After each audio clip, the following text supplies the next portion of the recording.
Hi everyone, I'm Jim Masters. Welcome to CUTV News, where we celebrate and showcase some of the most amazing people around the world who are doing incredible things to make our world a better place.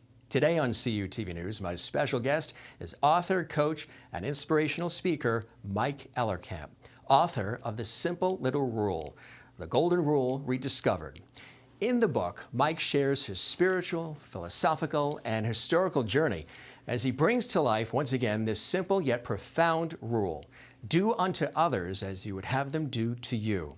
Now, Mike not only shows how the Golden Rule became the centerpiece of philosophical teaching throughout the world in a specific historical moment in time, he expands on the Golden Rule with 5 supporting principles that enhance and enrich our lives as professed throughout the ages. The principles being wisdom, justice, moderation, courage, and discipline. He's been on a lifelong quest to tell his amazing story and through it all, impact all our lives in a way that creates more harmony, joy, happiness, and contentment. Mike Ellerkamp joins me in the CUTV News studios for an exclusive interview.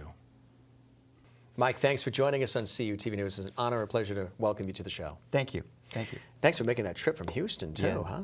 It was fun. Was it? It was fun. 3 hours, but it was fun. I did a lot of reading and research. You did. And you are a prolific writer, too, because that very first book that we're talking about is absolutely amazing. I read it cover to cover. Thank you. And it's really the first book in an ongoing series to come, right? Yes, there'll be at least 2 more. And this one's titled Volume 1, and we did that on purpose so that the next one I'm already working on is Developing a Culture of Harmony. So it'll be The Simple Little Rule, Developing a Culture of Harmony. And it just takes where I've left off with this one, and which was really me, about me and my story, and brings it to small community, group, church, school, business. That's great. And so that's, yeah. And then the third one will be the bigger, more global. Did you think there were going to be 3 books initially? Oh, no. Or when I first started, I went off to a seminar to try to figure out about writing and how that was all going to work. And that connected me with a writing coach. And so we did some interviews. The writing coach and I did some interviews together, and she wanted to kind of figure out what I was doing, what my plan was for the book. And when I started talking about it, she was like, "Oh, this is you way beyond one book." One of the amazing things for all the aspiring authors out there is once we realized what the book was going to be, so what genre it was going to be in. She comes back to me and she says, "Okay, here's where we're at. 50,000 words, 12 chapters, 250 pages." Really?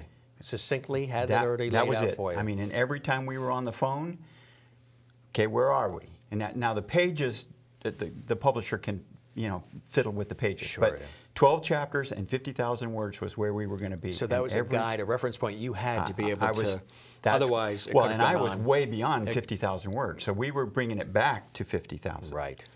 And actually, this book turns out to be, it's slightly, after the 3rd edit on it, it actually worked out to be about 48 or 7 or something. So we're slightly less than the 250 pages. Otherwise, it could have been Moby Dick. Yeah, she didn't give you that guideline. Well, and yeah, the publishers have set guidelines for certain genres, and that's what they shoot for. If you get it too big, it's not going to sell, and if it's too little, it's not where it's supposed to be. So let's talk about the purpose of the book. The book is absolutely incredible. It's riveting. Thank you. And you really share so much of your own personal story and your life's journey within the book. But there's a lesson, of course, and the Golden Rule is the theme. But for you and your own life story, let's start in the early part when you first were inspired to write the book out of events that happened in your childhood, but also some other events that happened that were very, very impactful in your life.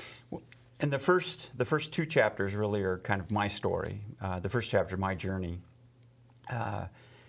The coming to write the book was, I'd been studying and writing. I've been writing as long as I can remember. I've got notebooks that go back to probably 15 years old or 16 years old. So I've been writing for a long time. writing for a journal and writing for a book, I now understand is completely different. Separate methods. And it's a lot more work because you're trying to make a succinct thought, and it has to move from one to the next to the next. And when you're journaling, you're just spilling on the page. The getting to write the book was, I finally got to a spot in my life, business is done and kind of semi-retired, and wife was like, okay, enough is enough, let's get this thing finished, so let's do it. And so she actually, for my birthday, got me a seminar trip to Hawaii. Terrific. Where I went to, it was a Hay House seminar with Reed Tracy and Dr. Wayne Dyer. He passed 3 weeks after that. Interviewed him on PBS. He was amazing. He was an amazing guy. He was amazing. Like a Deepak Chopra as well. Yeah, They're exactly. amazing people. Exactly. And so the two of them were on stage, and they were telling all of us, aspiring authors out in the audience, kind of what it was going to be an author, and what the process looked like, and how it was going to work. And that's kind of when I understood right off the bat that I was going to be self-published, and I was going to need a coach. Sure. Because I had all this material, had no idea what I was going to do with it. And so that was 2015, and then we went through the coaching piece, and I put all this information down, and we really had more than we could put in a 250-page book. And so then we started talking about, well, the second one would look, let's make the first one just your memoir, just what you did and why you got where you were. Exactly. Then the second one we can go into, the cultural piece. And so that's sort of how that happened. And let's talk about the actual beginnings of the book, because the beginnings of the book really start, even in the foreword, the introduction, the beginnings of the book really take us to the childhood. Yeah. And a questioning of certain things that actually you saw your father questioning, Yeah. Religion, spirituality, things of that nature. You were very religious, and you were going to Catholic school, and you did catechism, and you were very devout in your early years as a child. But there was something riveting that happened in your life that caused all of that to sort of stop, which completely changed everything for you. So you were, again, very immersed at a very early age. What was it, do you think, at that early age, before we talk about what that riveting moment was, because it was impactful, what do you think about you individually attracted you to religion and to the structure and to everything that you were being informed about? And it's an interesting that you asked the question. I've never really had anybody ask me that, that line of reasoning. And you asked it earlier, and I've been trying to think about it, and it's always been there. I really can't. I've had moments where things have happened that I was like, like aha moments. But I never really, it wasn't, some people can say, I remember the moment that I accepted Christ or something like, right? I don't have that moment. Right. I just realized that there was something bigger than me. Right. Something that was out there that was bigger and that I could feel and maybe even touch a little bit, not in a, physical way, but kind of I felt like I was attached to something and it was helping. And this was as a kid you were young. I was young, yeah. And your father was questioning and sort of there was, and again, neutral I have about no religion. idea what it was. Something in his youth just turned him away from it. Right. And I talk about in the book a trip that we were making to Estes Park in Colorado. So I would have been 14 maybe at the time. And I asked him, why don't we go to church? Right. When you're the only kids on the block that don't go to church, it's kind of, you kind of get that weird feeling sometimes. Exactly, yeah. Like you're left out. And he was just, and kind of the quote that I put in the book is, he couldn't see how the pastor could drive a Cadillac when all the people in the congregation were poor or weren't driving Cadillacs. Sure, right. I was like, okay, that's kind of weird. That's a weird answer, but what pastor do you know that drives a Cadillac? But so obviously something in his past impacted him in a way that just made him reject the politics of church. At the same time, it didn't affect you because you were still devout. Well, I was just wanting to find a way. You were searching. I was wanting to find a way, and so I even talk about it in the book. At one point, I even tried to do the witchcraft thing, and I crafted an upside down crucifix with a kind of a backwards rosary, and I wore it and made fun of Christians, and I even did. But did you know what you were searching for at that early something. age? There was just something. And later I call it the truth. Beyond the family, beyond the parents, beyond that structure, there was something that you were I aware felt of early. I was absent of. It's amazing at an early and age. I just sort of kind of searched around trying to figure out what that was, and so I get a girlfriend, and we're pretty serious, and she's Catholic, and I'm going with her to Catholic church, and wow, this is a lot of fun. These guys are. It was a little teeny tiny church in Boulder, Colorado. Don't even know if it's still there. Kind of up near the university. I believe the whole church wouldn't seat more than 100 people, probably. And we would do all the midnight masses and all that kind of stuff, and it was very intimate, very personal. A very young priest. He was very involved, and I loved it. I loved it. It attached to me, and so when I went through catechism classes, it brought me to this understanding about the Bible. So even though your dad had doubts, your faith was still very strong, and you were still searching and exploring and following the traditional path, right? And that's amazing at such a young, early age to be cognizant of all of that.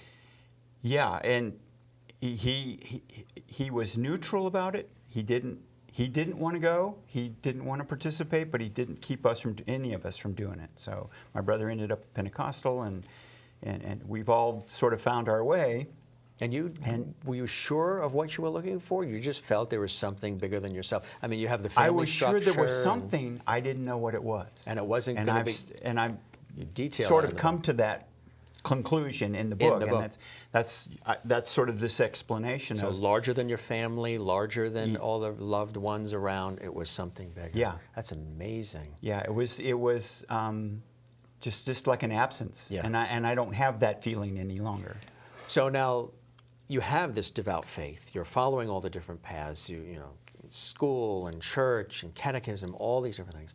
But as time marches on, detailed in the book, you have an experience, which I mentioned a little bit of in the beginning, that was shocking, disappointing, impactful, riveting, that suddenly stopped that train of the passion for the faith and religion.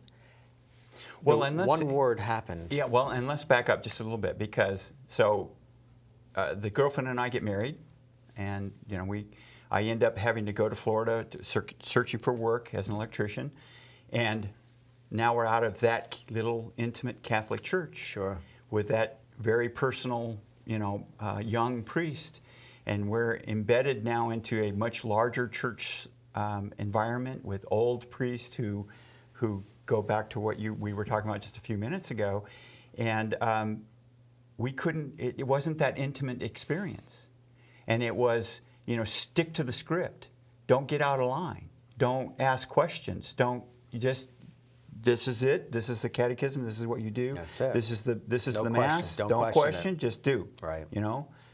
Tithe, do your service, do. Okay. And it was like, sorry, this is not working.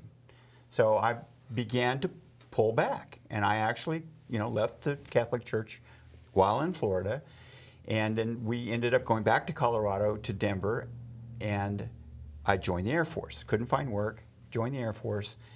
I'm now in Alaska, and I end up in karate. And this is all experience. These are all told in the book. I end up in karate, which is my first experience with Eastern religions. My sensei, the instructor, was not real religious, but he was very grounded in the practice. And that just brought we would watch the Bruce Lee films and critique them and talk about the method of it. And I got to the point where I was breaking bricks with my head, and that was like spiritual in itself. That's just kind of a it's in the book spiritual where you moment. actually did do that. Yeah, and then the others in the group were saying it's as if you didn't even make impact with the brick, right. That block of cement. We would put a little piece of a Kleenex on top of the brick. So these are the 1 inch thick by 1 foot by 6 inches by 1 foot, and you would put the bricks on either end, and I actually got to where I could do 2 bricks, so 2 inches, and when you put the little Kleenex on it, and you would get on your knees, and your head would come down, and the moment of impact for me would be I would see this flash of light, right. and then my head would back up, never left a mark, and they would say, "You never touched that brick." Isn't that amazing? So you were always challenging yourself as well. Yes. Challenging yourself as well. And so that was a very kind of spiritual thing, and left Alaska, was transferred to New Mexico, and of course that sort of ended my karate career, karate life, and left the Air Force. They wouldn't let me jump out of airplanes. It's a funny story. I tell it in the book. Right. They wouldn't let me jump out of airplanes. So, and actually, let me tell that because it is funny, it's interesting. I was in a critical career field, 31651L for all you Air Force guys out there. Yeah. And we call them pocket rockets, so it was the air-to-air or air-to-ground missiles. Okay. And I wanted to be an air medic, right, and jump out of airplanes with the Air Force. And that was a critical career field. And of course, we're right at the end of Vietnam, and they're being killed off like crazy. And so they've got a really critical need for them.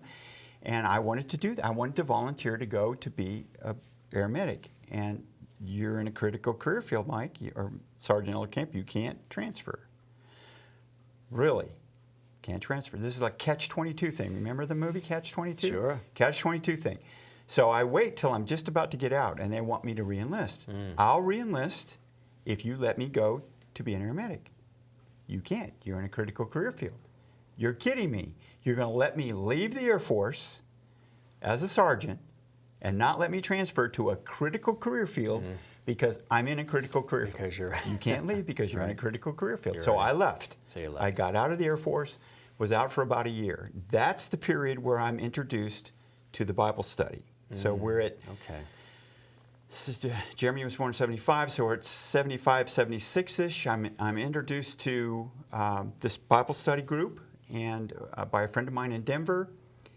And it was Greek and Hebrew, word for word, every book in the Bible from about 76 until about 83. During that period, I waited about a year, and I went back to the Air Force recruiter to see if I could slip in to get to that airborne medic career. And by this time, they've got computer screens on the desk, and so so what was your AFSC? 31651L. He types it in, green screen. He's looking at it, and he goes, as soon as this computer figures out that you're a 316, you'll never finish that school and be an airborne medic. And I, thankfully, one of those intervention points, thankfully he was honest enough to tell me that.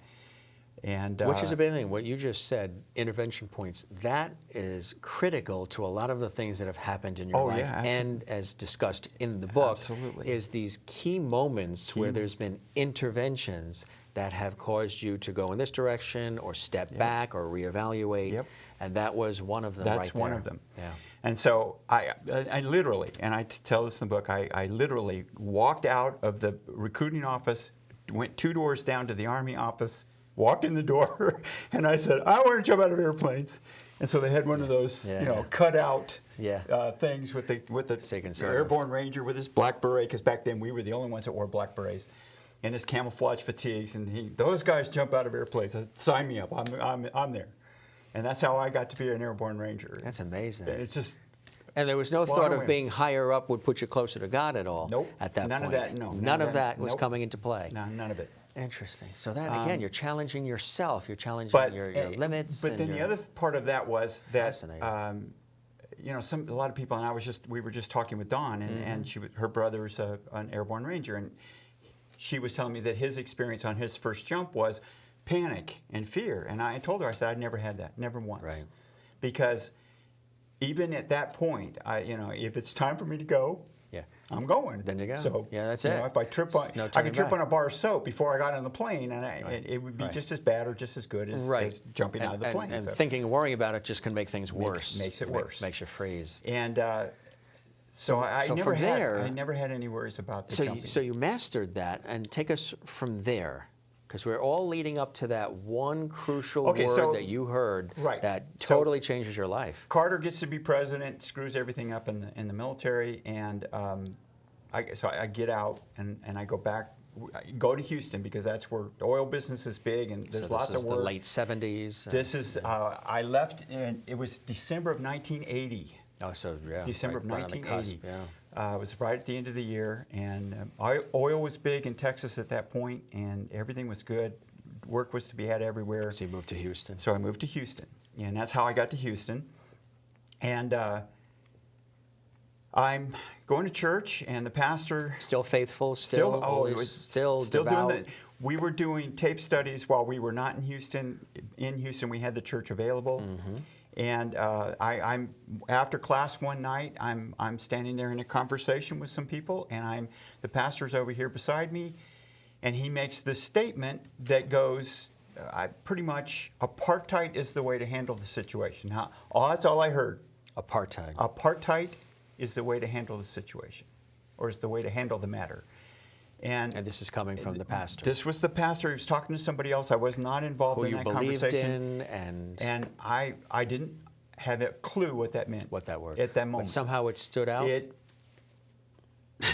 just hit you like bricks. Something in the back of my neck was like, something's wrong with that statement. You didn't feel the cement block in karate, but you felt that. Something was wrong with that comment. So you had and I could not figure out what it was. It took me, no Google, no computer on every desk at that point. It took me a while to figure out what that meant. And then when you found out what it meant. When I found out what that meant, my life went off like a nuke. You talk about it in the book, and you're very completely direct and forthright and very open about it. I know it was a major riveting, like I said a couple of times already, that it was a real stopgap point for you. Everything, your world stopped. Describe for us, without giving everything away, because we want them to read the book and enjoy the book and learn from the book. What for you was that moment really like when you discovered what the word meant, the impact, and why did you think it had such an impact on you personally? Well, born in the 50s in South Florida. My father was, I think your classic old school way of thinking. 1940s, racist, basically. I mean, he did not like blacks, period. I mean, he just didn't, and he was clear about that, and we argued about it all the time. I say in the book that, I just left the military where, everybody died just the same. Sure, yeah. Just as bloody, and just the same, and just as so to me, that never worked for me. Yeah. I never understood it. It never, it never made sense to me. This is just a facade. What is us is our consciousness, our internal piece. Right. And you can make that be something that drives what you do, and then that makes you a very shallow person, or you can get over it and grow out of it. And anyway, yeah, it led to a divorce, a terrible, terrible divorce, because my wife was not, at the time, was not of the mind to leave because she didn't see it the way I did. So we'll pause there for a second. Okay. Hearing this word apartheid coming from a pastor, a man of faith who you trusted and believed in, and all the things that he was espousing and celebrating, how did it affect you to the point where a divorce is happening and your life is starting to unravel in certain areas as a result of a pastor saying this word which he was just sort of throwing away? Well, yeah, I mean, he's steeped in this word, but his personal ideology was, straight out of, the 1920s and 1930s. Yeah. Because that's how old he was. I went into the dark side. Did you turn against religion? Turn against I was all of it? All of it. From that one moment of hearing the pastor say apartheid is the way to go. I went hunting.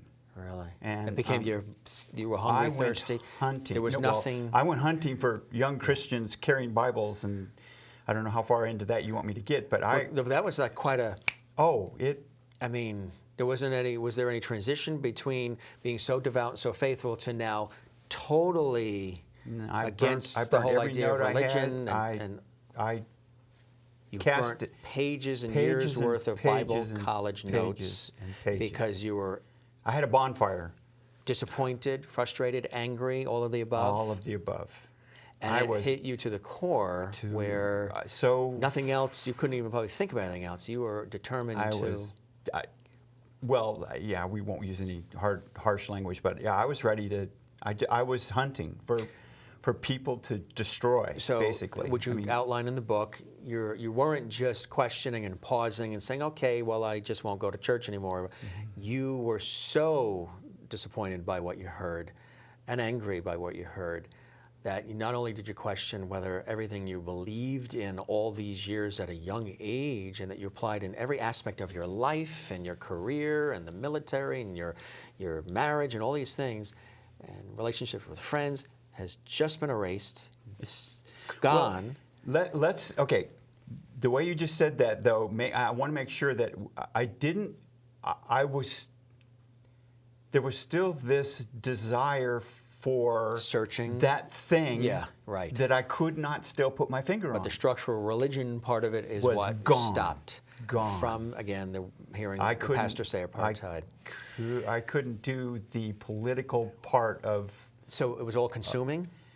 Oh, yes. It became all consuming. Oh, yes. And some of the strategy that you were taking, like you outline again in the book, is you turned extremely against religion, organized religion, whatever it may be, and those who were followers, almost to the point of saying what you're believing in is not real, and you're wasting your time, and so make them feel silly, and try to embarrass them on what they were, and I feel bad about that now. I do. Unfortunately, it was a very dark time in my life. It was a reaction to something that really I overreacted, and if you're out there, I apologize. But it affected many aspects of your life as you were detailing a divorce. Because what it did was I wanted to find the truth in a way that it made sense to me and it wasn't glossed over or politicized or, can I read that quote? Absolutely. Okay, cool. And that's in the first chapter, and it actually causes trouble with some folks because they see that and they think I'm trying to. I still tell them that, religion is bad. Religion is bad, and it's not that I'm trying to do that. This was a key moment in my research. It's from Sigmund Freud, and it's the truths contained in religious doctrines are, after all, so distorted and systematically disguised that the mass of humanity cannot recognize them as the truth. And the reason why that is so important is one of the first spots that I went to when I went out to begin studying to find ways to counter any argument that might come from some Christian person that I was attacking. Mm-hmm. So that's how I started. So I was on the attack. Yeah. And so I was going to find any way to counter them. If they came up with something, I wanted to have some way to counter it. And so I began all this reading. And where I started was mythology, Joseph Campbell. And that is the first sentence in his book, The Hero with 1,000 Pages, in the introduction. That's the first sentence. And I read that, and I was like, that's it. Light bulb moment. Yeah. What was it? The doctrines contained, or the religious doctrines, are so systematically disguised and distorted so as not to be recognized as the truth by the masses of humanity. Boom. That's exactly what I experienced with my pastor in that apartheid moment. His political understanding overriding his spiritual teaching. Mm-hmm. And that began to temper, actually, the anger and frustration and disappointment. That began to temper that anger and frustration as I went, okay, there's something, I'm back to there's something bigger out there. There's something important that I'm trying to figure out. So you never fully lost that? No, never fully lost it. But it just the method I beat it down because I was so mad. Yeah. So how long did that go? How many years was that? Oh, it went on for years and years. It did. And it was random. There was I hadn't gone to the point where, I'm going to go A and B and C and D. Right. And I got this thing to learn and this thing. No, I was just reading stuff. Yeah. I started off with mythology. I read probably everything that Joseph Campbell put out. Everything. Which was interesting because as we talked the other day, and for instance, and it became important to me, for instance, floods. Okay, a main thing in the Christian Bible is the flood. Sure. Okay, well, Joseph Campbell clearly indicates that every single culture has a flood story. Every one. Or does. Yeah. There's a in flood history. mythology story in every culture. The Eskimos tell a flood story. So then I began to go, okay, myth, flood stories, all, that's not the only one that's out there. There's, there are similar stories throughout culture. Okay, well, that's interesting. Let's chase that for a while. So what was it about the flood stories that spoke to you? Just the fact that every single culture had one. Yeah. Why is that so important? That be? Yeah. Why is it that it's not just a Christian story? Right. It's also a, Eskimo story. It's also a Persian story. It's also every culture. The Greeks have a mythology about flood. It occurs everywhere across the planet. Well, the Eastern Hemisphere, because we don't, there's no writing over here. Right. But African tribes talk about flood stories. The Aborigines in Australia have flood stories. So that was just a moment for me. It was like, okay, what's this whole thing about religion, and why is this so important? And I came to realize finally that religion just was a form of political or government, a system of government, because of the people of the ancient times just knew there was a God, so that was not a problem. So he's helping to make us into a society, a community that functions well. We look to him because we don't understand what we're doing. The more sophisticated we've gotten, the further we've pushed him away. But they never questioned it. It was never a question for them. So that began to fill the voids, and I began to go, okay. So I started reading things like Confucianism, and I'm going to kind of skip into so Confucianism, and a little golden rule pops up. Well, I knew the golden rule from my Bible studies. This is the moment of the golden rule. So this is where it begins to come up. The thrust of the book. Exactly. Yeah.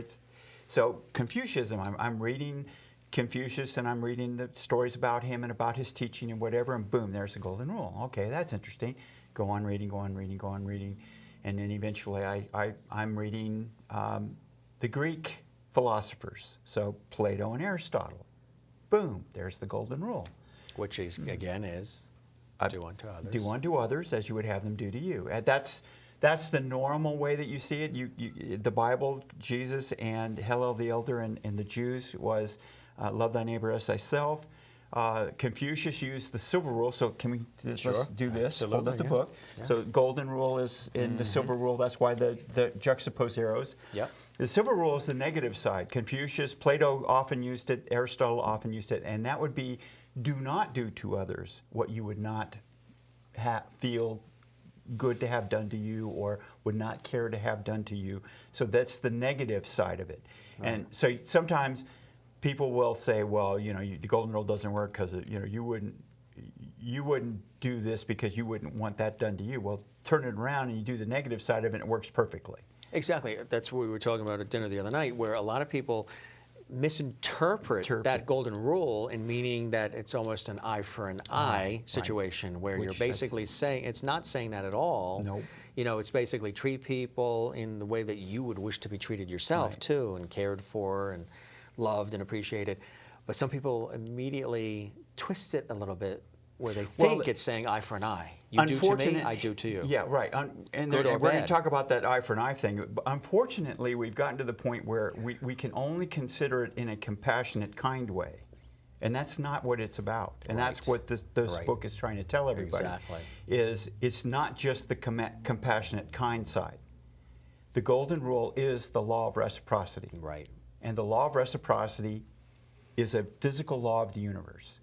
And it works no matter whether you're in a religion, out of a religion, it doesn't matter. Which is a major theme through this book as It's well. a major theme through the book. Which is, again, for people watching who are saying, what is that? That is the law of reciprocity. The law of reciprocity, well, reciprocal. Yeah, the golden rule. So do unto others as you would have them Same do to thing. you. It occurs everywhere. It kept coming up over and over and over and over and over again. The part that brought me, that aha moment for me was when, okay, and I'm going to do the rest of them. So we've got Confucius, Lao Tzu, and Confucius in China. We've got, and in the book I only talk about three. I talk about Confucius, Plato, and Buddha. China, you have Lao Tzu and Confucius. In India, you have Buddha. In Greece, you have Socrates, probably. Plato was the student of Socrates. Interesting tidbit, none of the main philosopher teachers wrote. So what we know of Socrates comes from Plato. What we know of Confucius comes from his students. What we know from Buddha comes from his students. Jesus didn't write, Muhammad didn't write. So none of the main philosopher teachers wrote. So Plato and Aristotle are teaching the golden rule, probably out of Socrates. Zarathustra, which probably most of our people out in the audience don't know, is a Persian monotheistic philosopher teaching the golden rule. Also the golden rule. So you're all seeing of these that, people live in or around 500 BC, boom. And you're seeing that all of them are teaching the golden rule. They're all teaching the golden rule. So what did that say to you? Well, the end of my research says, or the complete research, so that was like, boom, there's the thing, and we'll talk about why.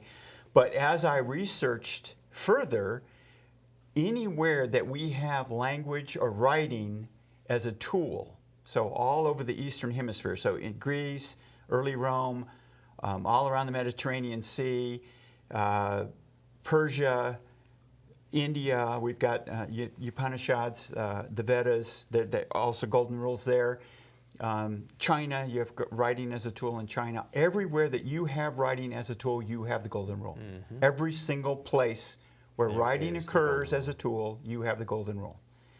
And it was just like, okay, this is one of those intervention points. Intervention. This is too good to be true. Another key in the book. Yeah. Too good to be true. And in your life. Yeah. And to my life. So at that point, I was like, okay, boom, there it is. So what happened from there? How did you move? Well, from then that? I just began. Big moment of the golden rule, the understanding, appreciation of it.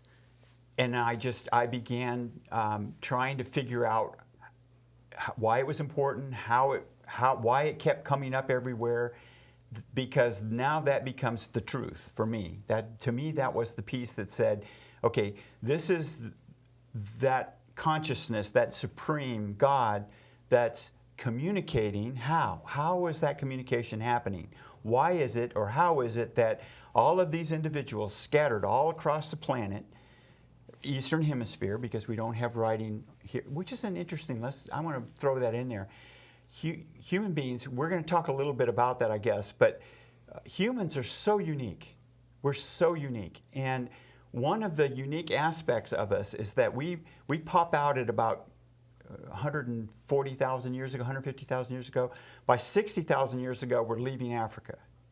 So from 4,000 years ago to about 7,000 years ago, we make it from the portal of North Africa going into the Middle East all the way around the world. Mm-hmm.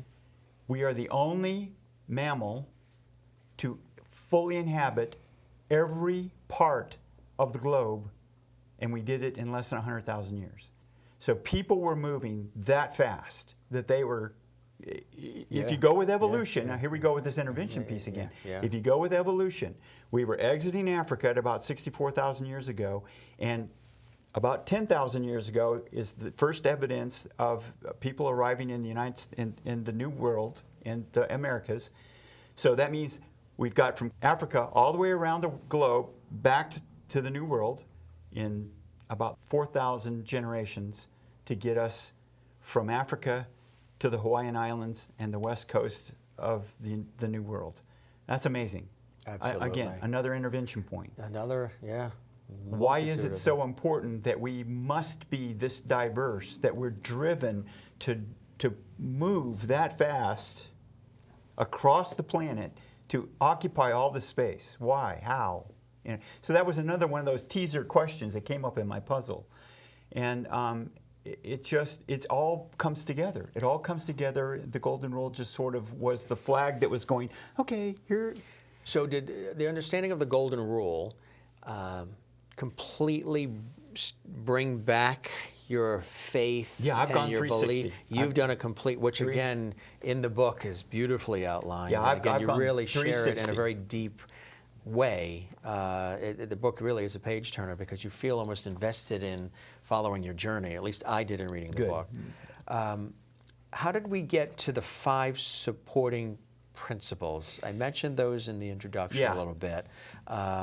What are they when you break them down, and how important are they really? Okay, so the 5 principles are wisdom, justice, moderation, courage, and discipline. And interesting fact, we'll just go right there. Guess what? They come right out of 500 BC, Plato and Aristotle. The same time period as the same, Golden Rule. They come from the same guys, the Greek philosophers, Plato and Aristotle. And actually, I trace it in the book. That goes from there. You trace it to Cicero in Rome, and then it goes, St. Thomas or St. Anyway, it's all in the book. We can go through it, but year after year, century after century, it keeps working its way through till you get to St. Thomas Aquinas. And he, in his Summa Theologica, he breaks them out. They are the cardinal virtues. There's 4. And they're called the cardinal virtues. I added discipline. You added discipline, yeah. The 4 were prudence, justice, temperance, and fortitude. And that's the old words that were used. And Thomas Aquinas develops these fully. They become part of the 7 holy virtues that counter the 7 deadly sins. That's all part of the catechism and all that other stuff. But so my search was, and this is really interesting. I knew the Golden Rule is so simple that it flummoxes us. It just teases us into just frustration, because how can it be so simple and we follow it and it make any sense and it work? Right? Well, it would. Because it's simple and basic and keep it no simple. brainer. Yeah. Yeah. No brainer. But we don't. And we've gone away from it, haven't we? Yeah, we've gone away from it. Yeah. So I was like, okay, I've got to figure out a way to help support and explain why the Golden Rule would be so important. So find how to do that. Here we go back again. I go back into history and I start looking through what were the enlightened leaders doing during these different eras, and even all the way back into mythology. So that takes me all the way back to Joseph Campbell again. And you always had sets of words. You were just. You had integrity. You were truthful. You were righteous. So there's these sets of virtues that you would be if you were of a certain kind, an enlightened leader, or a certain established or well-bred or upbringing or whatever. You would see these virtues attached. So I thought, okay, I'll chase that for a while. Well, I ended up with I had a wall with all these little sticky notes on it with all these different virtues on it, all these words. Okay, that's not going to work. 50 or 60 of these things. And okay, in our flash society, that's not going to work. They're not gonna. So you got to have something less than that. So what is that going to be? Well, then I started trying to go, okay, so you might say integrity had, truthfulness and anyway, you try to roll them up so that I would bring them together, and boom, that's when I found this references to a set of cardinal virtues. Cardinal, card, or cardo being hinge. And Ambrose, I think, St. Ambrose was the one that was first to call them the cardinal virtues, because he felt that all other virtues hinged on these four. Those, yeah. So prudence, justice, temperance for moderation, and fortitude for courage.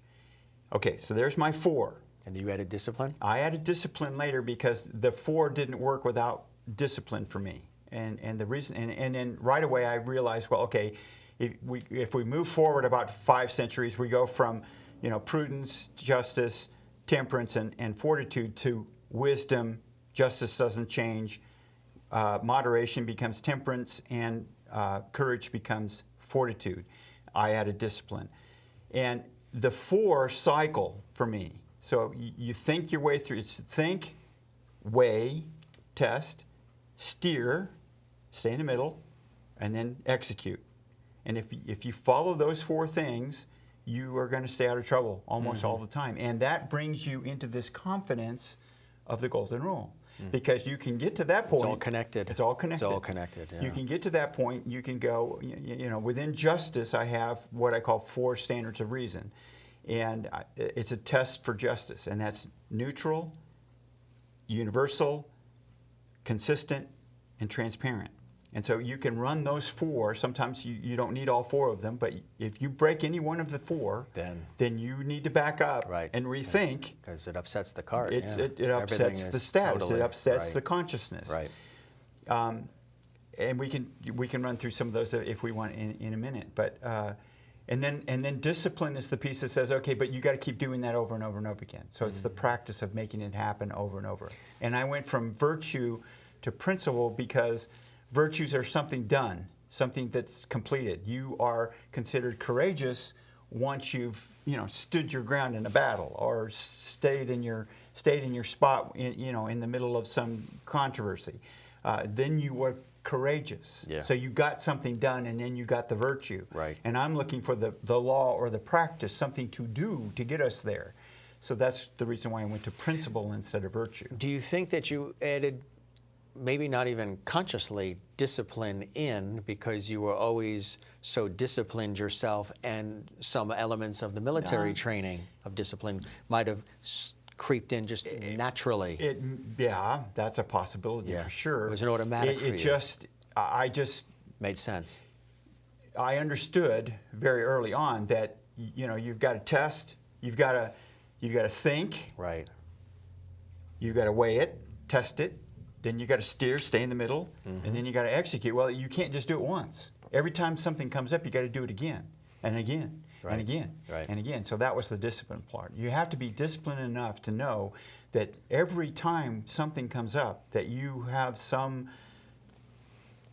apartheid moment about, you need to stop, think about what that is, figure it out. Which we all have in our lives. We all have those. Things like that completely cause us to question what's real, what's not. So we have to, and maybe you don't know what the answer. I didn't know what the answer was with the apartheid. Boy, you had tenacity. You did not give up. Well, you really. That's a military thing. So do you look at that, hearing that word apartheid from that pastor that set off those chain of events that were, negative, but you were still searching, you were still hungry, as a blessing in a way, because you wouldn't be the man you are now. Not then, but now I do. Yes, absolutely.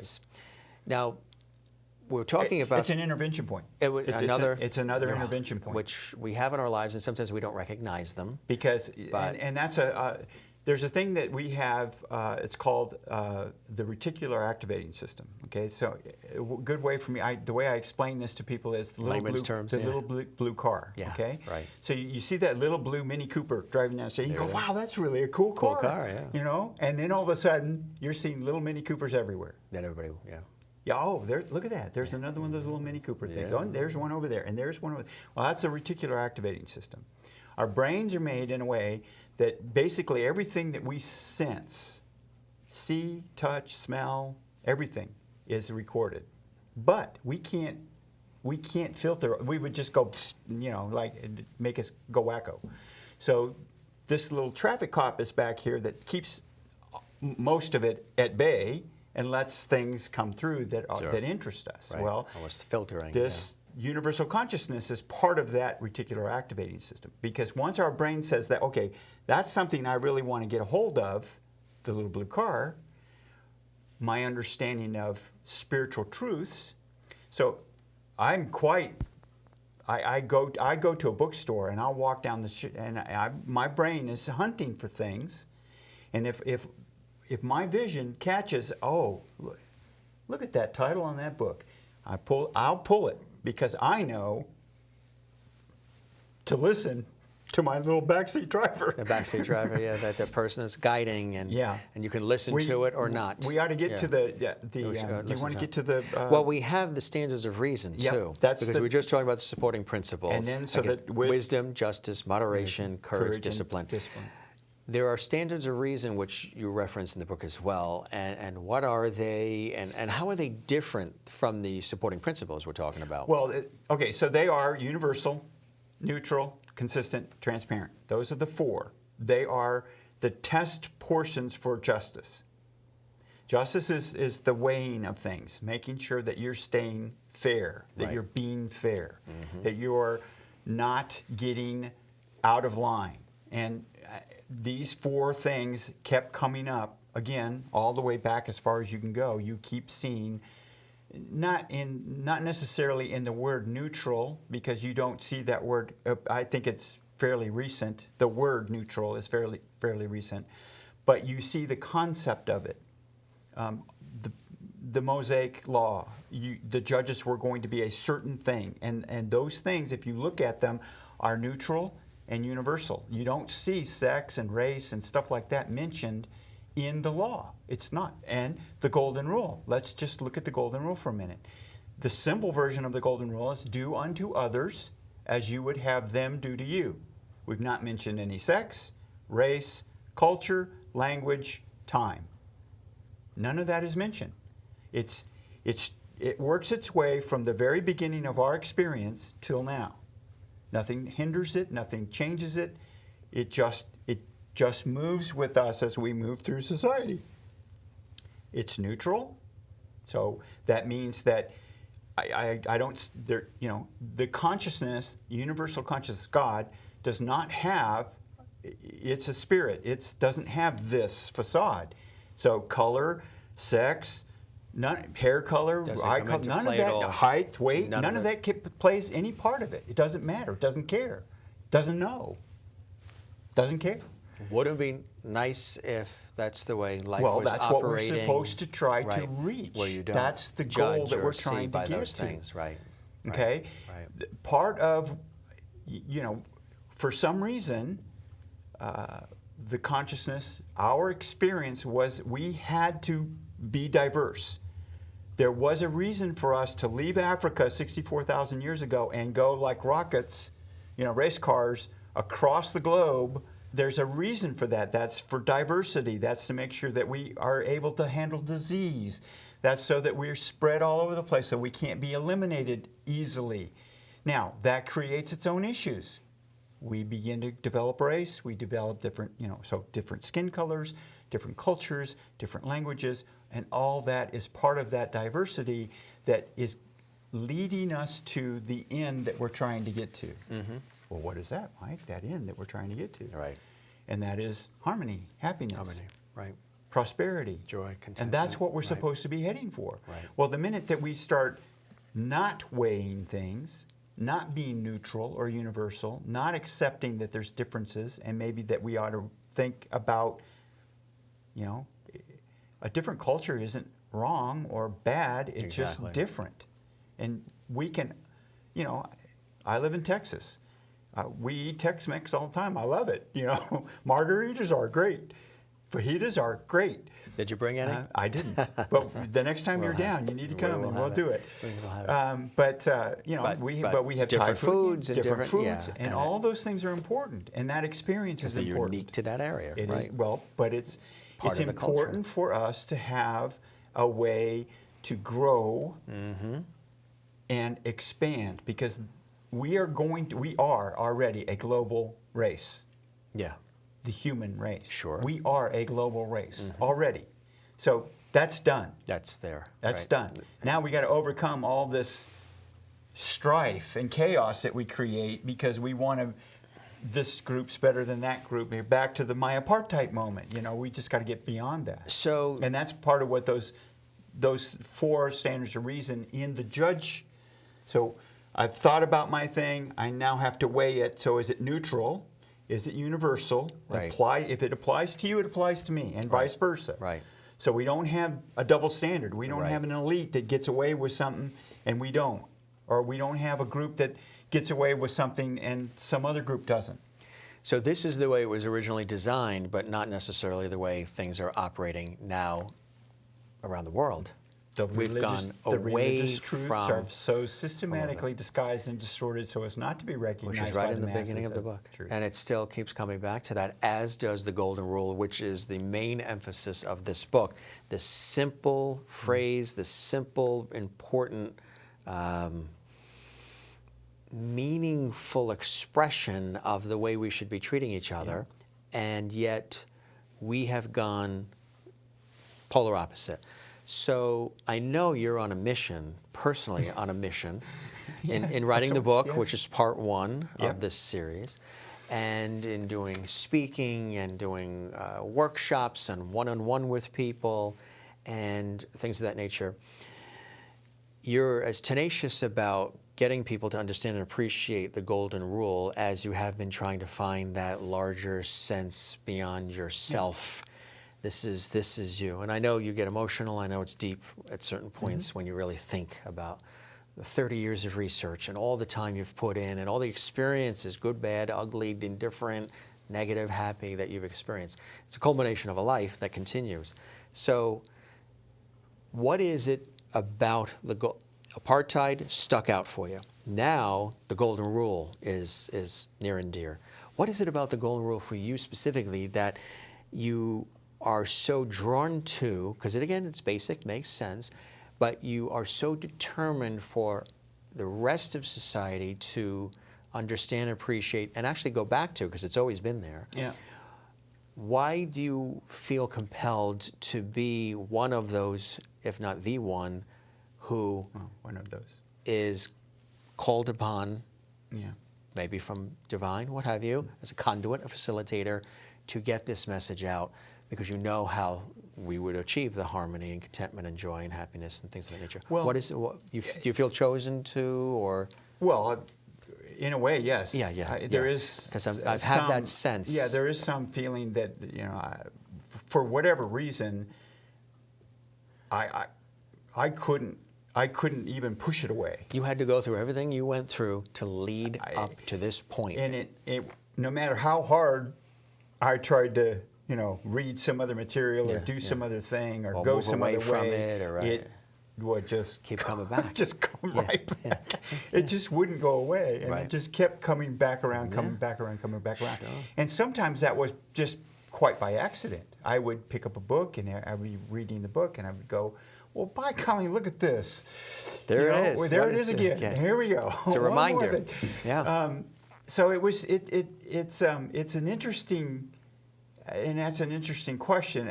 The part that I would love to have is that, you know, our lives should be one seeking harmony, peace, prosperity, liberty. That should be what we're seeking. That is what the scriptures and the ancients were trying to tell us. Maybe not exactly. I mean, you'll be hard-pressed to find justice in the Indian language, you know, in India, in Buddha, during the time of Buddha. Their system was so corrupt that there was no justice. It's part of the reason why so many people became, you know, Buddhist, religious, because they had nothing else to do. They were driven to it. Buddhism rose out of that era, okay? But if you go through and you look at things, we were talking the other day, and I was telling you about, you know, the Law of Moses. So if we go through the Law of Moses, your first 5 pieces, the first 5 of the Decalogue are, you know, about God. Believe in God, don't know other brazen images, celebrate the Sabbath, blah, blah, blah. So you get those first 5, they're about God. You know, you're gonna believe and you're gonna follow the teachings or the law of God. The next 5 are the social rules. And they are, don't murder people, so we have life. And then adultery is always present. Okay, Hammurabi has it, it's always present, adultery. And it's because adultery is just this horrible, chaotic, it breaks everything. just totally breaks everything. So, and the ancients knew that. I mean, it doesn't take long to figure out that thing is just so destructive. So it's always forbidden. So you've got that one. Then there's stealing. And for me, then there was like coveting. Don't covet. Okay, so stealing's clear. Don't take other people's property. The coveting part was kind of strange. Well, you know, you already did don't steal, so why are we doing don't covet? I mean, why is that important? So I did all this research about the word covet, and you get to the point where coveting is not only are you not supposed to steal something or take something from somebody else, you're not even supposed to think it. So Jesus was like, you know, if you think about the woman in a way, and you've committed adultery. So just the thought of it makes it illegal. Right. Okay. And so I found one way to define covet as a sense of liberty, because not only do you have the right to your life, the right to your property, I can't steal it, I can't even think about taking your stuff. Right. The thought of it is even wrong. Right. So you have the liberty to have the stuff that I'm not supposed to take from you. So you have all the way back to Moses, and actually you can see the same thing in Hammurabi's law, which is a few hundred years older than Moses' is. You see life, liberty, property. And where do we see that again? In our Declaration of Independence. And pursuit of happiness is added. Pursuit of happiness has changed from property, because by the time we get to 1776, our law systems have gotten sophisticated enough that most people are clear about property. So their ideal became a pursuit of happiness, which is exactly where we need to be. We need to be in a pursuit of happiness. And if I'm in your face, or if I'm being prejudiced against you in some way, or if I'm trying to take something away from you, or if I'm trying to keep you from getting somewhere, devalue you, or make your beliefs and thoughts less than mine because they're not the same as mine, then I'm creating chaos. We see happening everywhere. I'm creating darkness and chaos, and that's wrong.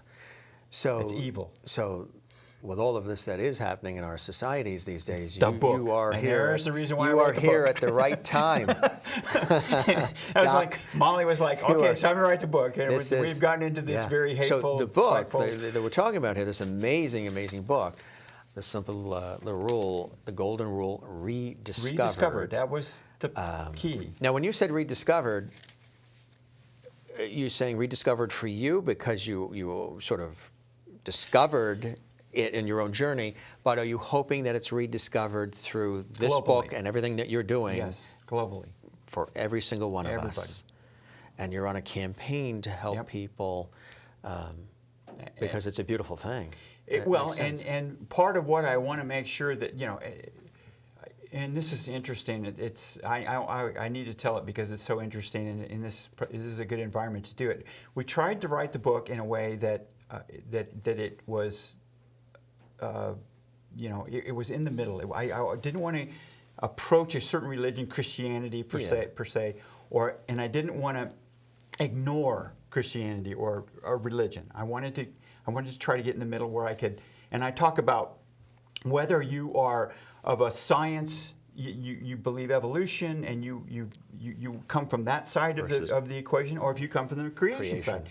If you come from the creation side, it's easy. We were created this way. This is the way we're supposed to work. This is the way it's supposed to be.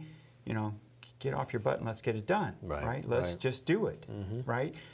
That's the creation side. So that's easy. If you tell me you're a Christian, okay, so you believe that God created you this way. Yes. Okay, then here's the deal. Believe or do unto others as you would have them do to you. Right. Jesus said, love thy neighbor as thyself. Okay, which is an interesting piece. Let's do that piece. Hillel the Elder is a Jewish teacher who preceded Christ by well, just about the time Christ was being born, Hillel the Elder supposedly was dying. So he died right about the time of Christ's birth. He's a very famous, popular Jewish teacher. And the story goes that a person not of the Jewish faith went to one of the other teachers and said, you know, teach me the Torah standing on one foot. Can you teach me the Torah standing on one foot? And the guy laughed at him and said, yeah, just go, move, go on. And so he went to Hillel the Elder and he asked the same question, can you teach me the Torah standing on one foot? And Hillel the Elder turned to him and he said, believe God, or love God with all your mind, heart, and soul, and love thy neighbor as thyself. That is the law. Now go and learn. Or the other variation is, that is the law. All the rest is commentary. Now go and learn. Okay, so 30-something years later, Jesus is asked a very similar question. What is the law? Right. And Jesus says, love God with all your mind, heart, and soul, and love thy neighbor as thyself. All the rest is commentary. Now go and learn. So it's almost an exact quote. So both the Jewish side and the Christians, and Christians are just Jews modified. So both sides are teaching, love thy neighbor as thyself. It is ever present in even in Muhammad's, in the Quran. It's not actually in the Quran, actually word for word, but the Hadith and other places you will find golden rule scriptures. So that was just so important that it's so simple, but we just keep screwing it up. And I just want to get to the point where people will stop and think from it. So again, if you're on the creation side, it's easy. This is the law. And that's it, right? Love thy neighbor as thyself. Now go and learn. So that's the wisdom part. Then we test to make sure we're just. Then we moderate, steer to the middle. Then we have the courage to do it, whatever it is. Either back away from whatever that thing might be or go forward. But we have the courage to follow through with it, and then we, again, execute every time we have to do that. Discipline. If you're on the evolution side, it's way more difficult because you've got to do all this explaining about why consciousness is important and, you know, where we come from and how the human existence works and all these. You have all this stuff so there's a large portion of the book that goes into why all that's important and why it's hard and I have to develop consciousness, because if we can't get to the point where we accept that we're all thinking from my backseat rider, we'll talk about that in just a second, then you're lost. Then you're lost. You also relate the golden rule to physical laws like gravity. Tell us a little bit about motion, that, how you do that. Energy. If we take the cup and we drop it, what's going to happen? The water's going to spill all over our pants. It's going to fall. It's going to fall. That's it. If you take a child up towards a cliff, it's pulling away from you because it extensively knows that that's dangerous. I don't want to be there.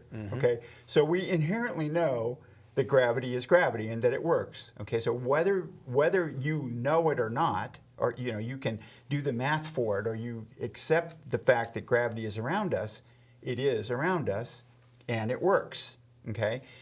The physical laws were set up in the Big Bang with the creation of the universe. They're immutable. That's, there's 4 parts that are usually introduced for a God figure, and that is omnipresent, omniscient, omnipotent, or omnipotent, and immutable. So in creating a universe that supports life, you have certain laws that are not changeable. And one of those laws is gravity. That's an easy way because the apple was falling on people's heads before Newton figured out the math for it. It's always been around, it's always there, we know that. Well, the golden rule is the same way. It's a social law of reciprocity. And it works just like gravity. If I do something, if I push the universe is going to push back. Push back, right. Okay? Now, interesting part about the social side of it is that we don't know what that return is going to be. Newton can tell you in physics that if I push the cup, well, I've exerted a certain amount of energy that creates that motion in the cup to move, right. that is the counter to me, okay? Right. And he can do the math to tell you what that energy was and how much it was, and weigh it for you, and you can prove it in research. In the social side, we can't do that. But think about a pond that's absolutely calm, and we drop a pebble. Boom. Okay? So once we drop the pebble, we have little waves that go out. Ripple little effect. ripples, Yeah. okay, that go out away from that. And every place that those ripples touch something, you get what? A reflected wave. So if we take that idea and we put it into the social concept, if I do some good thing for you, The right, ripple effect. there's going to be a ripple effect from you back to me. That's one. A pay it forward. Okay, Yeah. well, or a Yeah. pay it back, Yeah. actually. Yeah. That's a pay it back. Yeah. My pay it forward is I'm going to do things that I'm not looking at you to do. I'm just doing it, and it's going into the universe, and then it's going to come back to me. Exactly. Okay, so that's the pay it forward kind of way. If I do something for you, then there's going to be a return. And this works, so in my level, at the human base level, you and I communicating with one another, that's this eye-to-eye contact, one-on-one. You now feel compelled to return a favor, to return something back to me. The social power, though, is that my help for you may not just be an effect on you. It may the pebble in the pond. Every one of those sub ripples now may cause another ripple, and so the ripple effect becomes multitudes of ripples. It's exponential. We can do. Why did Mark Zuckerberg become so wealthy? Well, he created he democratized a way to do ad work. We talked about this the other day. And in doing that, he made it available to all these people, which creates these little cells of happiness, little ripples, which are rippling. And what has it done? It has created this massive environment that has made him super wealthy. That is all part of a reciprocity principle. It works because that's the way we work. Now, we can do it the negative side. We can be hateful, and that will be what's going to return to us. Mm-hmm. And we can go way dark. I did it. I've been there. Yeah. Are we doing it now? Not me, No. But yes, we Society. are. Yeah. Unfortunately. More of it. More of it, yes. You always go to the Pareto rule where you got 80-20. There's going to be a lot more people that are going to be, Follow the cattle? a lower level of harmony than others. Yeah. So you got your Dalai Lamas and your Jesus Christ and Muhammad and Plato, Aristotle, Confucius, Lao Tzu, name them. I mean, you can just go through the list. They're going to be way up in the 20%. They're going to be that rich bunch, that 1 or 2%. They carry a lot of weight because their light is so bright, their message is so strong that it just broadcasts out and it overcomes a lot of the darkness. So I do the light is source, darkness is absence of the source. Where we can create the source, the more of those that we create, the more harmony we're creating. Right. There's a verse in the Bible, and actually I found that you'll find the scripture all over the place. If you light a candle, you don't cover it with a pot. It's in the New Testament. I think it extinguishes the light. Well, it keeps the light from shining, right? If I have a light, then there's going to be a shadow behind you, right? If we're in a dark room. If you add a light, well, now you're going to take away some of the shadow that's behind me, and together we're going to have more light. And every time we light another light, we have less shadow. The darkness is pushed away by the light. It's not overcoming the light. Mm-hmm. It has no power of its own. We give it the power. Right. We're giving the power away because For we're the dark, not the negativity. Right. Because we're not making sure that we're making the light, the source, the power. Do we do that because it's easier and it's less work to do that than it is to maintain the light? Is that? Yes. Yeah, that's absolutely. What's happening. The base principle has to go. This goes back to the non-religious side. Has to do the evolution piece. If you go all the way back to where we're in a cave dwelling situation, you have to have a simple law. Mm-hmm. Again, universal, neutral, consistent, and transparent. So this person that's living base life, survival, just hoping to get to the next sunset. Just get to the next, yeah. Okay, is in that base mode, and it has to be simple. And that simplicity is, if I help you, we cooperate a little bit, you and I may survive till tomorrow. Mm-hmm. And then we need to do it again. Survive till the next day, and do it again, survive till the next day. Well, the way our physical being, the way we have been created or evolved, whichever way you want to go through the equation, has brought us to the point where we had to cooperate. We are super social beings. We must have people around us, community. Yet we're becoming isolated by not knowing our neighbor. So how do you love that neighbor that you don't know? Or and that's becoming a problem. Technology, and we need to overcome that. Social media, a lot of disconnect happening. We think we're connected, but not necessarily connected in the ways we were originally. Well, unfortunately,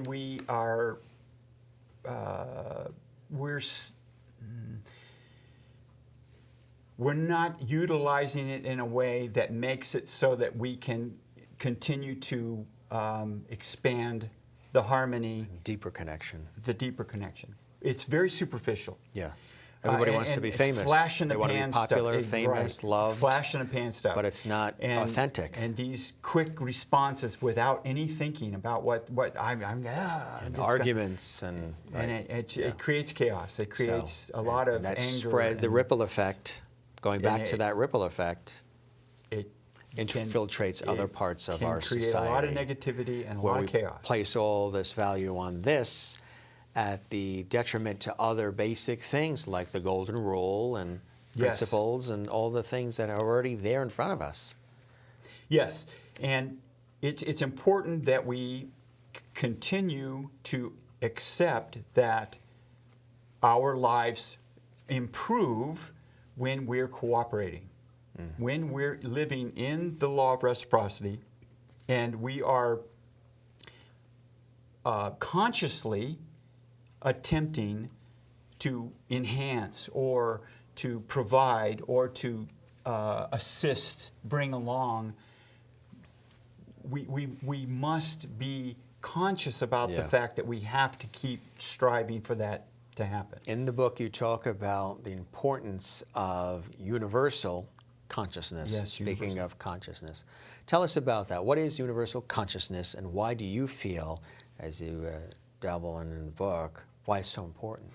So universal consciousness. This is my aha moment at 500 BC when I realized that all these different philosopher teachers, and actually, again, as I said, after I did all the research, then everywhere that writing is an important tool, you'll find the golden rule. So now, you would have had a blast if you were born then. You would have. I think if you had a past life, I think that's when it was. Maybe. It seemed, would have been awesome. One could say, on the evolutionary side, that we came out of Africa with this little seed, this little rule, and we carried it with us as we moved across the world and seeded the world. Okay, we might say that, and if that's the case, then I'm absolutely correct. We were born with it. We popped out of that intervention point that creates the Homo sapiens, this bipedal organism with this gigantic brain, special eyes, ability to speak, and here we are. If that's the case, and we were born with it right there, then I'm absolutely correct, right? Because then the consciousness, God, is seeded us with this principle. And at that moment, again, we're at base survival mode, so it has to be simple because immutable God can't change it. So it's got to be a principle that can be that simple that the simplest human can get it. Base. It's got to be at the very base level so that no matter who, I can tell a child, then they'll go, oh yeah, of course, that makes sense. Well, that was one of the big problems with Kant, Immanuel Kant, was that if it's so simple that a child can understand it, well, that can't be correct. I mean, come on, right? Well, it can be, because it can be that simple we just need to embrace it and not laugh it off and say, well, okay, if it's that simple, it can't work. Well, it does work. It does work. You mentioned in the book something, too, that I know is near and dear to your heart, and I loved the way the other night when we were at dinner you were describing it. And it's basic, and it goes back really to our very beginnings. But we tend to have these experiences, maybe not in the same childlike form as that very first moment, in terms of what I'm about to describe. But in our daily lives, we have these peekaboo moments. Oh yes, peekaboo moments. So this is more of the consciousness. In the book, Aware of the Stare, I do little stories at the beginnings of each of the chapters. And the Aware of the Stares, I've flown to, I think I was coming back from Olney, Illinois. We'd been in a big meeting, huge problem with some computer stuff. It's back in the 1980s. And I'm going through the meeting minutes in my head and what was going on, and I'm in the chair and I'm on the aisle, and my wife knows that I never do the aisle, but it's the only chair they could get me in to get me back to Dallas. I was in Dallas at the time, and I'm just sort of staring down the aisle, and I only figured this out later, but the waitress, the stewardess on the plane, thought I was staring at her, derriere, and I wasn't. I had no clue she was even out there. She literally came back and got, in my face to face, nose to nose, and was like, "What are you doing?" And I'm like, "What? Huh? What are you talking about?" I didn't even know you're and there. then she realizes, oh my God, I'm just embarrassed myself totally because this guy he wasn't looking at me at all. Right. So the stare. We talked the other day about how unique we are among primates. So again, if you're on the evolutions, you creationists, you don't care because we were born this way. We were created this way. But on the evolution side, very interesting piece is our eyes are made so that we know when somebody's looking at us. This is this aware of the stare. That's extremely important in our consciousness because we speak to one another with our eyes. She was aware that I was looking down the aisle. I wasn't really staring at her. How many times, and I asked you this the other day, how many times have you had that experience? All the time. Sure. I have it all the time. I'm sitting somewhere and I get this feeling and I look over and there's like somebody watching or looking at me or staring at me. So it happens frequently and we know it. We can feel the presence of the person looking at us, okay? So this is a way of understanding this consciousness that I'm trying to talk about. You can bring it back to childhood with the blanket peekaboo. Oh, yeah, peekaboo. Starting right. even So the then. peekaboo moment. Yeah. So in our history, we get to a point where our brains are sufficiently large enough that we have enough intelligence, the capacity to learn, we have enough capacity to learn that we get that there's a bigger universe out there, something bigger and badder than we are. How do we know that? Well, there is a marker in our history that shows us that we know that this happened, and that's that we begin burying our dead. Now, an interesting fact here. Burying our dead. Burying our dead. And the crucial part of it is that we begin discovering burial sites that's not just a burial of a body in a grave, but it's a body in a grave with stuff to go someplace. Right. Food, tools, weapons, whatever, to go somewhere. Going on to a bigger place, to another place. Okay, so what is that moment? Obviously, in human history, we understand suddenly, maybe an intervention point, that there's this bigger universe, this bigger thing. How do we know about that? How do I explain it? So the way I figured out how to explain it is I came across, and we can look in the book, I don't remember exactly what the word is, but in young infants, up to about 6 months old, they have no understanding of their periphery. Right. Whatever they see is what they know to exist. Right. And if they can't see it, it doesn't exist. Okay? So if mom leaves the room, mom ceased to exist. Mom comes back in the room, Mom exists again. There's still some adults that think that way. There are a few who still, if I don't see it, it doesn't exist, right? It doesn't exist. They didn't get past the peekaboo moment.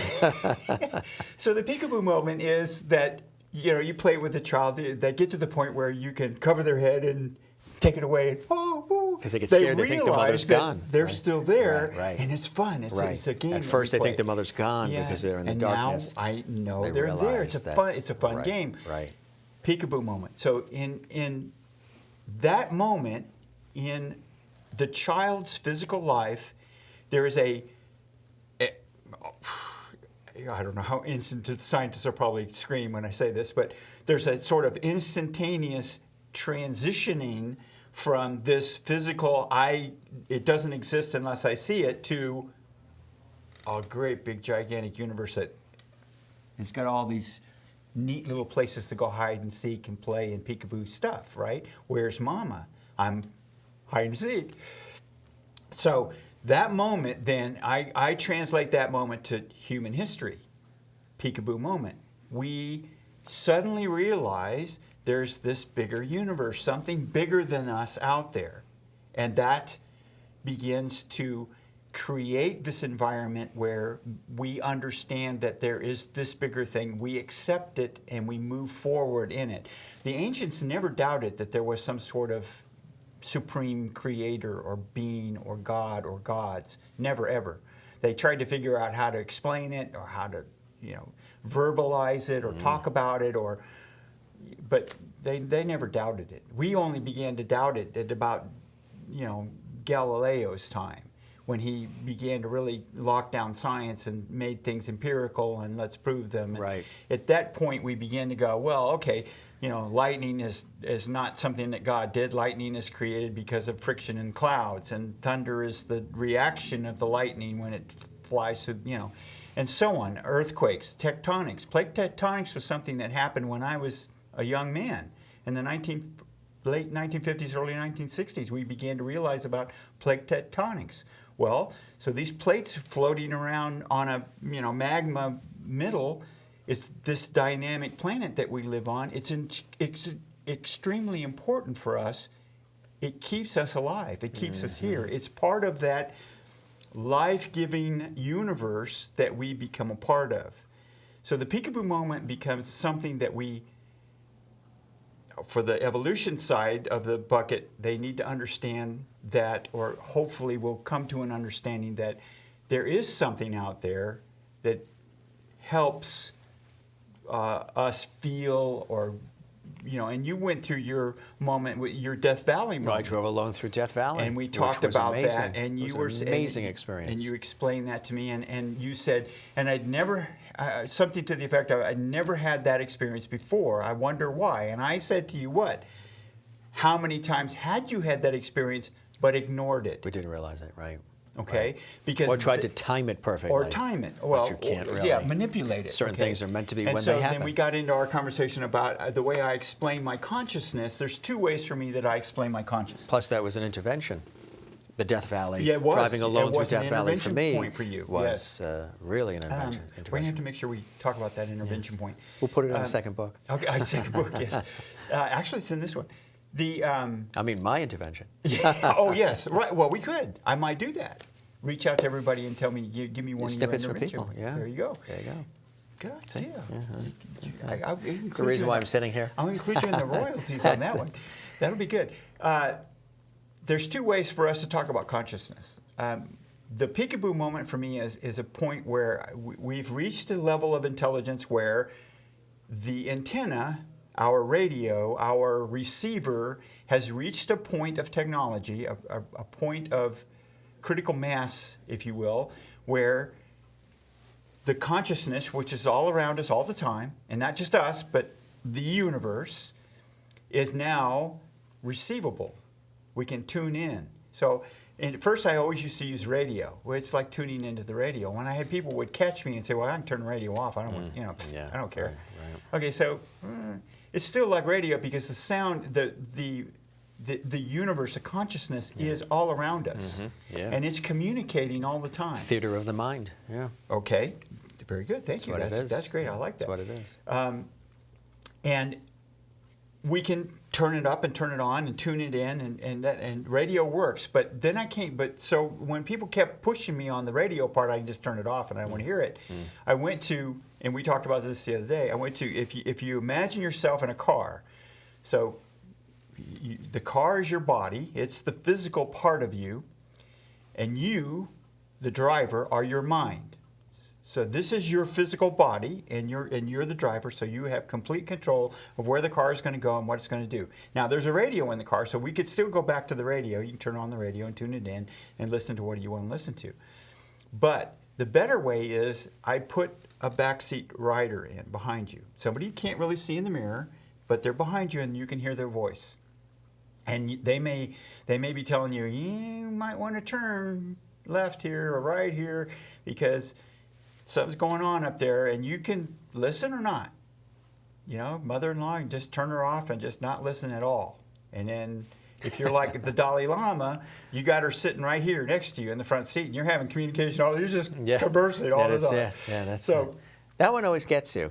Well, it's because it really gets you. Yeah, it does, because the closer to that point of our life, I mean, that's the goal. That's what we're really. That's the goal. Meant to be doing. The goal is to have that sort of communication, that sort of relationship. And this is where Christians, they want to believe on the Lord Jesus Christ. He's your Savior. He's with you. He helps you. Okay, yes, all those things are true. And only He. Yeah. And only Him, unfortunately. That's the religious truths so distorted. But we can bring the rider up and we can communicate. I'm getting to the point now where I listen all the time, and I go with it and I let it happen. And it quite frequently is very good. You've invited the rider up. I don't know that it's all the way in the front seat, but I communicate a lot. You also talk, I listen, which is important. Some people may think, okay, well, all of this sounds wonderful, but this must eliminate free will. No. But free will is so important to executing the golden rule. It's absolutely important. Tell us how. Okay. People want to say that if you got this, even a benevolent God, and He knows everything and He's manipulating everything, well, then He's in control and He's moving you around like pieces on a chessboard. Well, no, that's not true. And we even use the chess master analogy. If you've ever played a chess master, you do a move or two, and he can tell you how many moves it's going to be before he beats you. I mean, it's just the way it is. He knows, okay? And no matter what your free will tells you and what moves you make, he beats you in just about the number of moves he says he's going to. And it's just because he's that good, okay? Is it fate or his skill or both? It's his skill. His skill. It's his knowledge of the game. He is, in a simplistic sort of way, he's omniscient. Right. Okay? In this level of our lives, scenario. In this game, he's omniscient. Okay. Now, not so much when he's playing another chess master, because now their skill levels are pretty much the same, and now it's going to be more difficult for him to make any of those kinds of predictions. But when he's playing somebody who doesn't play chess, he's seen this move a billion times, and he knows where it's going. He can tell you pretty much where it's going to be. You have absolute free will to make whatever move you want to make. He's still going to beat you. Period. He's just going to beat you. Okay, so one of the things that I talk about is every decision that we make, I make, you make, we make, every decision that we make creates a future. And the next decision that I make creates a new future. And the next decision I make creates a new future. And all of those little teeny tiny decisions, good or bad, up and down, what we want to do is we want to have more good ones than bad ones, because we're going to do bad ones. We're human, we're just human. That's part of us. That's what is so great, so wonderful about this whole process, is that we are human. We can and it's okay to be human. It's okay to be human. We can make these decisions. We should make these decisions. We should make mistakes. And if you fail, learn from it. Get up, brush yourself off, makes you resilient. Move on. Learn from it. That's wisdom. There's 3 parts to wisdom. There's knowledge, there's understanding, and that collides with experience, and that creates wisdom. So we've got to have a knowing. I mean, you know, people who have a lot of book knowledge, and they're just idiots. I'm sorry, but you know, my brother was kind of like, he's going to see this, and more like street smart sort of, right? But very super focused on. There's people that you can hand a wrench to and say, take the nut off, you know, you take the wheel off, and they're it's like automatic. Wrench and nut. Yeah, they don't. But they can give you the mathematical formula for, you know, the third law of, you know, or relativity or whatever. Or how you design the wrench. Yeah, exactly. They can design the wrench for you, but couldn't use it. Right. So you have book learning, but wisdom is a combination of that knowledge and understanding, and then combined with all the experiences that we have in life. And free will is, we must be deciding. That is a golden rule thing. If I am not taking charge of myself, this is the put the mask on first. If you're in the plane and you go through that little spiel, they tell you to put that oxygen mask on first, save yourself. Then you can help whoever you need to help. That's a golden rule thing. You have to love self first. Love thy neighbor as thyself. If you're not loving here, you can't love there. You can't project something you don't have. You can't give away something you don't have. Right. It's true. So if you don't have love here, you can't give it away to somebody else. For some people, it's hard because they want to automatically care for the person that the mask would go on that's sitting next to them. Yes. They want to put it on them first because that's their... Oxygen mask goes on self first. Yeah. And that's... Absolutely. And actually, that's a good principle. There's nothing wrong with that. Right. It's not selfish, it's self-interested. We must take charge of our life to help somebody else. You also say another overall goal that we would want to achieve is working towards happiness, and that cooperative systems, as defined, will actually help us get there. Tell us about that, cooperative systems. Okay, so, and this goes back to the law of reciprocity. Again, all of this is in the book. Yes. It's all in these chapters. This goes back to law of reciprocity. If we are doing these things, it opens up the windows to abundance and the law of attraction. So law of abundance and law of attraction. Why? Again, it goes back to that pebble in the pond. All the ripples go out and they begin reflecting with one another. If you can imagine that, you know, you drop it and anything it hits, any ripple, it creates another ripple. And all these ripples are creating harmony. Or if it's the negative side, then it's creating chaos or whatever. But we're going to stick on the harmony side, on the source side. So we've dropped the pebble, it's going to create all these ripples, and all these ripples are going to have their own effects. Okay? And that is the piece that becomes attraction and abundance. Because we have no idea what that, I don't know what that's going to create. When I help somebody, when I do something for somebody, I have no idea. No idea. But the universe knows, and if I've done something and it helps this person, and then that little piece helps, it's like Amway, right? And then this little then that helps that person. This is like this pyramid thing, right? It just keeps getting bigger and bigger and bigger because that seed that I planted here is got roots going all over the place, which is, it may help this person. Well, that's going to be a direct reflect here, but it's going to reflect to me too, because that's the ripples reflecting in the pond. So everywhere that happens is part of that law of abundance and or attraction. If I put out into the universe, my wife and I often talk about, somebody will say something like, you know, now I can't think of it, but you know, some negative thing. Whatever. I can't. You're so positive that you can't even think of a negative thing. Yes. This really does work. It does work. It does work, actually. But you know, we say to ourselves, no, don't put that to the universe, because that's the thing that's going to reflect. You want to try not to put that into the universe, because you create an imbalance in the universe. It has to respond. It's a snowball that gets bigger. Right. It has to respond, and that's the piece. Now, it's the social side. So it's the reflection of things that are going on among humans in the consciousness.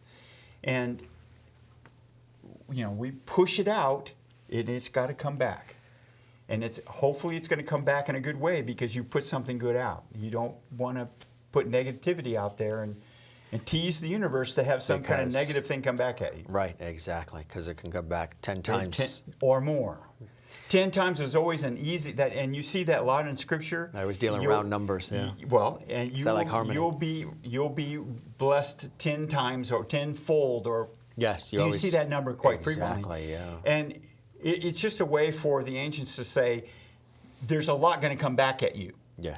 There's no way of knowing what it's going to be. Yeah, there's no way of knowing. And it can come as... So you believe what you put out is going to come back. No matter what. No matter it's what. like a boomerang. This is the law. Might not be today or tomorrow. It's going to come back. It's going to, in its way, shape, or form. And so every positive... So here's the trick. Here's the trick. This is wisdom, justice, moderation, courage, and discipline. Here's the trick. The trick is that we attempt, moment after moment, decision after decision, to create little good things, little positive acts, okay? Because every now and again we're going to do the negative act. Somebody trips and, cuts you off on the highway and you respond. Off on the highway. Yeah. The bag, it pushes the bag, I trip on it, so I get a little negative. Okay, whoops, stop. Yeah. Turn it to positive. Because we want to keep winning on the positive side. We're going to get negatives, but if the balance keeps going positive, negative, positive, negative, now we're stacking up all these little positive pieces. The negatives are done. They're little negatives, but okay, right. They're just done away with. Exactly. They're overcome by the positive side. There's also so many. We're talking about relationships and the way society should be responding to things and the golden rule. Just from a physicality, it is so healthy to think positively, mind, body, and spirit. To think positive, to we know that in science, love thy neighbor, and do these different things. It's essential because from a physical health standpoint, it's important. Yeah, it's a great stress reliever. And so there's much science now. There's much science. We are designed, built, created, whatever, with this altruistic bent. We want to be altruistic.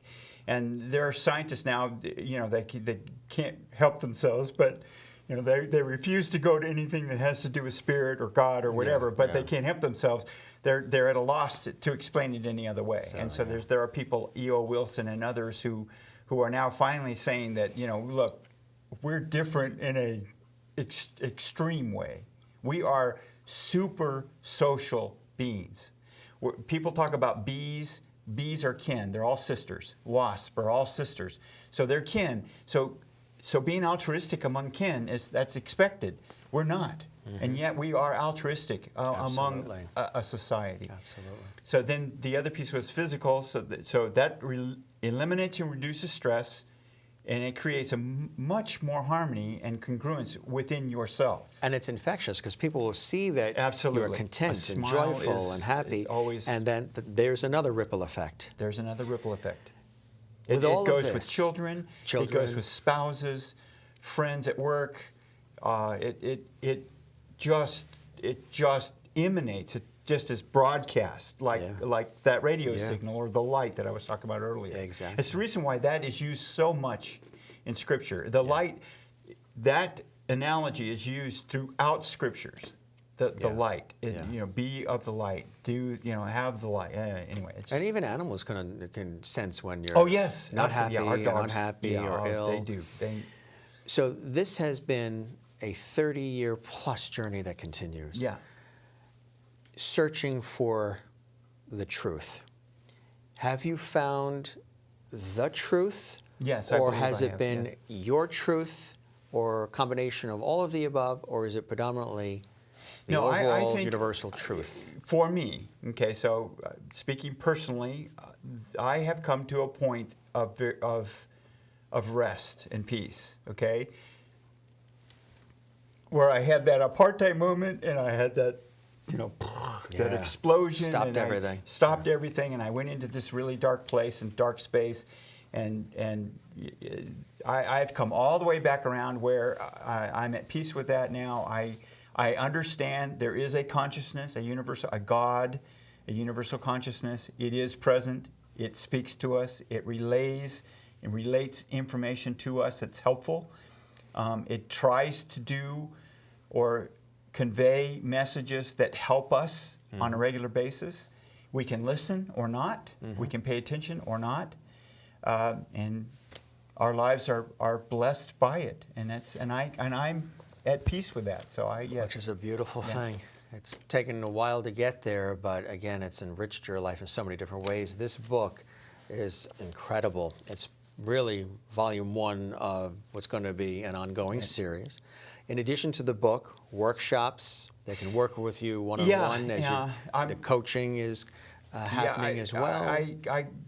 We had the instance where the church on one side and the atheists and non-believers on the other side, and I kind of got lost in the middle. So I pivoted to business. Business is easy because I can talk win-win to business owners, and it makes sense. And so I was trying to figure out a way that I could teach a golden rule win-win principle in business and then introduce golden rule. So I could talk about law of reciprocity, reciprocal actions, positive reciprocity. And out of the blue, here's another one of these intervention points. Out of the blue, a guy named Joe Cox calls me on the phone, found me on the internet, saw that I was talking about the apartheid moment and reciprocity, and he's out of South Africa during apartheid, 30-something years in research. If I'm the philosophical, social side, he's the statistical science side. And he has figured out a way to put the numbers to employee engagement in a positive reciprocity way that we can show you by enhancing your employee engagement, we can increase your profits. And we can survey the employee and survey the manager, and then using the profit margins and so on, we can literally track the exact results as their needs are improved and are met. Their engagement goes up, and as their engagement goes up, profits skyrocket. And their engagement a 2 or 3% change in the engagement number will create a 50 to 70 or 80% in the profit side. And so that's the application of the golden rule. And it is an absolute application of the golden rule. And achieving the harmony. And in business. Within business. And so here we are, without it being religious. It has no religious content to it at all. We can show you that this group of employees will start at this baseline, and if we increase their engagement by getting them into a positive reciprocity principle, in other words, we're helping them feel good, we meet their needs, right? They will reciprocate that back towards ripple effect. The ripple effect continues, and it is are the more intervention. than 10% times. Exactly. It can be 80% or better, 90% or better. And now this is the business side. This is the business side. As we get ready to wrap up the interview, Diaplan Technologies. Diaplan Technologies, and you can find them through me. And we're developing. He's got a lot of work going on in South America and out in the islands. And so I'm going to sort of be bringing this more into the United States, and we're working that piece of it. So. Well, if folks want to learn more about your life, about the technologies, Diaplan, about the book, which is absolutely incredible. It is riveting reading. You have really shared so many elements of your being and of just your story that it's very inspirational. It really is, because again, you've experienced almost everything one can experience with multitudes of interventions that have some negative, some good, but always teaching you a lesson. The simple little rule, the golden rule rediscovered. This is available through your website, which is mikeellerkamp.com, and on Amazon, Barnes & Noble. Balboa Press. I would pick up a copy of this, because again, this is really incredible, and there's a lesson in here. Great. It really is. Thank you. It really is the golden rule rediscovered too. Mike, thank you very much for joining us. Thank you, Jim. It's an honor to meet you, and really we wish you continued success in everything you're doing, and keep sending out those positive ripples. Will do. Will do. For CUTV News, I'm Jim Masters. Thanks for joining us.